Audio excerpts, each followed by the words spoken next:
क्या आपको वाक़ई लगता है कि महँगाई बढ़ रही है? अगर सामान खरीदने जाते हैं और देखते हैं कि उसमें प्राइस में कुछ चेंज हो रहा है, ऐसा महसूस हो रहा है क्या? अगर नहीं लगता है तब तो फिर ये वीडियो आपके लिए नहीं है, कोई प्रॉब्लम ही नहीं है, तब तो टेंशन फ्री। लेकिन अगर लगता है तो इस वीडियो को ज़रूर देखिए क्योंकि ये अभी ग्लोबल फिनोमेना है कि हर जगह महँगाई बढ़ रही है, हर जगह से ये लोग बातें कर रहे हैं और टीवी पे जो डिस्कशंस हैं, इन महँगाई के बारे में ही बात चल रही है आजकल।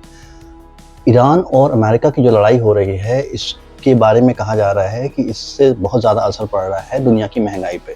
तो इस बात को समझने की कोशिश करते हैं कि आखिर इतनी महँगाई का इश्यू क्यों बन रहा है? आखिर ऐसा क्या हो गया?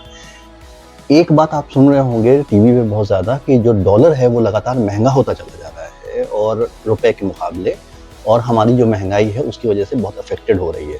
आखिर भाई डॉलर से हमको क्या लेना-देना? डॉलर महँगा हो रहा है तो मेरी महँगाई क्यों बढ़ रही है? इस बात को समझने के लिए हम लोग इस वीडियो में बात करेंगे। तो पहला तो बात करेंगे कि ये डॉलर की क्या इम्पोर्टेंस है, आखिर ये हमारी ज़िंदगी में इतना इंटरफेयर क्यों करता है। दूसरी हम बात करेंगे इसी से कनेक्टेड है कि पेट्रो डॉलर का क्या कॉन्सेप्ट है, ये पेट्रो डॉलर क्या चीज़ है जिसकी वजह से ये सारी लड़ाई जो चल रही है ईरान और अमेरिका की अभी। इसको हम लोग ब्रीफ में समझने की कोशिश करेंगे इस छोटे से वीडियो में। रुकिए, इस वीडियो को छोड़ के जाइएगा मत। ऐसा मत समझिएगा कि ये इकोनॉमिक्स की बात होगी और बहुत ही ऐसी बातें होंगी जो समझ में नहीं आएँगी। बहुत ही आसान लैंग्वेज में कोशिश है मेरी कि इस बात को समझाया जाए और जो भी घर को चलाता है, कोई औरत हो, कोई मर्द हो या कुछ बच्चे पैसे खर्च करते हैं, उनके लिए भी ये जानना ज़रूरी है क्योंकि आगे जाके उनको भी अपना घर चलाना होगा, अपनी इकोनॉमी समझनी होगी और जब आपको नॉलेज होती है कि आखिर प्रॉब्लम क्यों हो रही है, तो आपको उस चैलेंज को डील करने में थोड़ी आसानी होती है। तो इसलिए इस एक कोशिश करना चाहिए कि जानना चाहिए कि ये चीज़ें आखिर ऐसे हो क्यों रही हैं। हज़ारों साल से लोग इन प्रॉब्लम से जूझ रहे हैं। ऐसा नहीं है कि ये पहली बार ये प्रॉब्लम आई है, हमेशा आती रही है, आती रहेगी।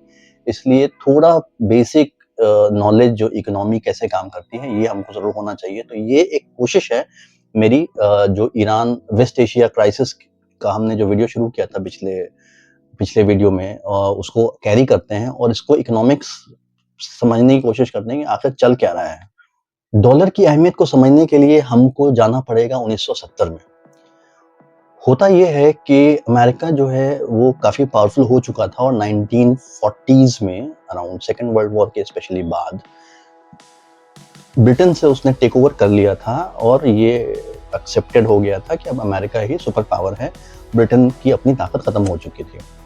उसके बाद इस तरह से चलता रहा मामला और आता है 1971।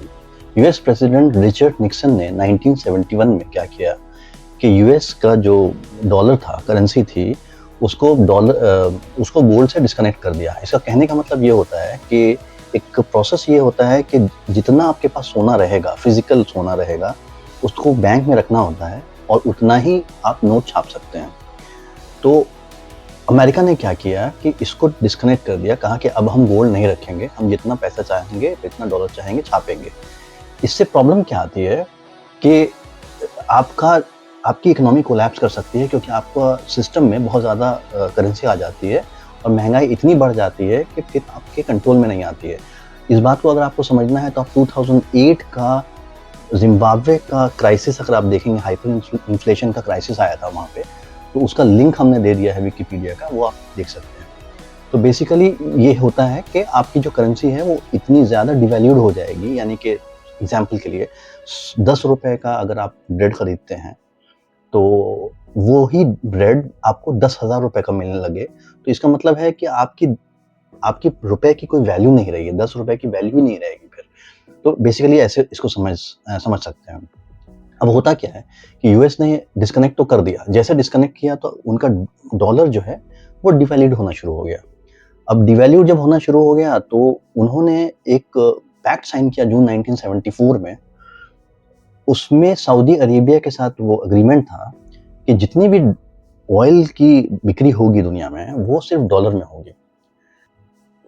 पेट्रो डॉलर का जो कॉन्सेप्ट है, वो यही है कि जो पेट्रोलियम का जो भी खरीद होगी, वो डॉलर में होगी। ये वर्ड जो पेट्रो डॉलर है, ये कॉइन किया गया है, इब्राहिम ओवैस ने किया है इसको और वो जॉर्जटाउन यूनिवर्सिटी के इकोनॉमिक्स प्रोफेसर रहे हैं और 40 साल वहाँ पढ़ाया है उन्होंने। यूएस और सऊदी अरेबिया में एग्रीमेंट ये हुआ कि एक तो जितना भी ऑयल जो होगा वो डॉलर में आएगा। इसमें सऊदी अरेबिया को क्या करना होगा कि जो एक्स्ट्रा डॉलर उसके पास आता है वो उसको इन्वेस्ट करना होगा यूएस में, और अमेरिका जो है उसको अब सिक्योरिटी देगा और आर्म्स देगा और सिक्योरिटी से मदद करेगा। बेसिकली उसका उसका टेक केयर करेगा उसको। आगे बढ़ने से पहले ये रिक्वेस्ट है कि अगर ये वीडियो पसंद आ रहा है तो प्लीज़ लाइक करें, शेयर करें और कमेंट करें। 1970s में हमने देखा कि यूएस का डॉलर कितना अहम हो जाता है, और हमको अगर जब भी किसी भी कंट्री को पेट्रोल खरीदना है तो वो जाता है यूएस के पास, वो उससे डॉलर की रिक्वायरमेंट अपनी बताता है। यूएस क्या करता है कि उसके एवज में उसको डॉलर दे देता है, क्योंकि डॉलर की अब डिमांड हो गई है, इसलिए उसको इन्फ्लेशनरी प्रॉब्लम्स नहीं आती हैं अपने कंट्रीज में। अब क्या चेंज हो गया है?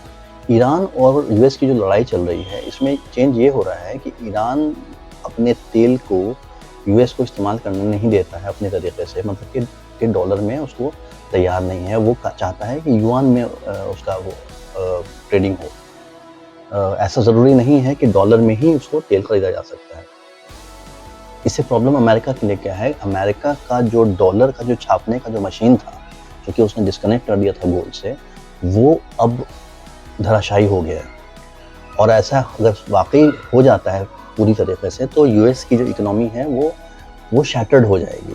इसीलिए ये लड़ाई इस लेवल पर जा रही है। जो कन्फ्यूजन दिख रहा है डोनाल्ड ट्रम्प का कि बार बार वो बात चेंज करते हैं, वो ईरान को पूरी तरीके से अपने कब्जे में कर नहीं पा रहे हैं। और दूसरी बात ये कि वो उनको हार भी नहीं माननी है, क्योंकि वो दुनिया के सबसे ज़्यादा ताकतवर कंट्री है, तो वो बेइज्जती का एहसास भी हो सकता है। तो एक्चुअली कॉन्फिडेंस लूज़ हो जाएगा अगर यूएस एक्सेप्ट कर लेता है कि ईरान ने उसको हरा दिया। तो ये एक शुरुआत हो जाएगी कि एक डोमिनेंस जो है वो ख़त्म हो गया। यूएस की इकोनॉमी कितनी बड़ी है इसको समझने के लिए इस टेबल को देखिए। यूएस की इकोनॉमी का जो जीडीपी जो है टोटल वो 32 ट्रिलियन में आती है। सेकेंड नंबर पे आता है चाइना जिसका 20 ट्रिलियन है, और उसके बाद सीधे जो तीसरे नंबर पे है वो 5 ट्रिलियन पे जर्मनी आता है। तो आप अंदाज़ लगा सकते हैं कि कितना बड़ी इकोनॉमी जो है चाइना और अमेरिका होल्ड कर रहा है, और चाइना कितनी तेज़ी से उनकी तरफ बढ़ रहा है। यूएस की जीडीपी लगभग 31-32 ट्रिलियन की है अभी, और उसका जो डेट है, जो नोट छाप के उसने जो डेट बनाया है अपना, वो 39 ट्रिलियन का। इसका मतलब उसकी जीडीपी से जो उसका डेट है वो ज़्यादा बढ़ चुका है। जब जितना ये बढ़ता चला जाता है उतना ज़्यादा उसको छापना होगा। ईरान ने कहा कि हम पेट्रोल को फ्री कर देंगे डॉलर से, तो वो छापेगा कैसे? तो प्रॉब्लम यूएस को ये आएगी कि उसकी जो इकोनॉमी है उसमें धीरे-धीरे लोगों का कॉन्फिडेंस लूज़ होगा और उसको शैटर होने का खतरा है। हालाँकि इससे पूरी दुनिया को फ़र्क पड़ेगा, दुनिया की सारी पूरी इकोनॉमी हिल जाएगी जो अभी हो रहा है। तो ये एक मसला है। तो यही वजह है।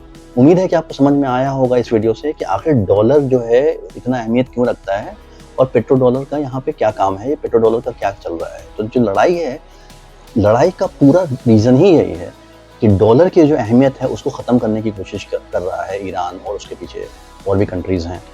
तो बेसिकली रीज़न यही है कि ईरान जो है वो कह रहा है कि डॉलर की अहमियत को ख़त्म करना है, और हम जो तेल है अपना, हम अपने हिसाब से जैसे चाहेंगे वो डॉलर में कोई कंपल्शन नहीं होगा। तो ये एक चैलेंज है अमेरिका के लिए, और अमेरिका इसको अगर करता है तो वो उसकी इकोनॉमी शैटर कर जाती है, और वो जो सुपर पावर का जो तमगा है उससे छिन जाएगा। हम लोग आगे भी इस पर बात करते रहेंगे और कोशिश करेंगे कि थोड़ी सी अपनी नॉलेज को बढ़ाया जाए। खुश रहिए, मुस्कुराते रहिए और सुनते रहिए वॉइस ऑफ पठान।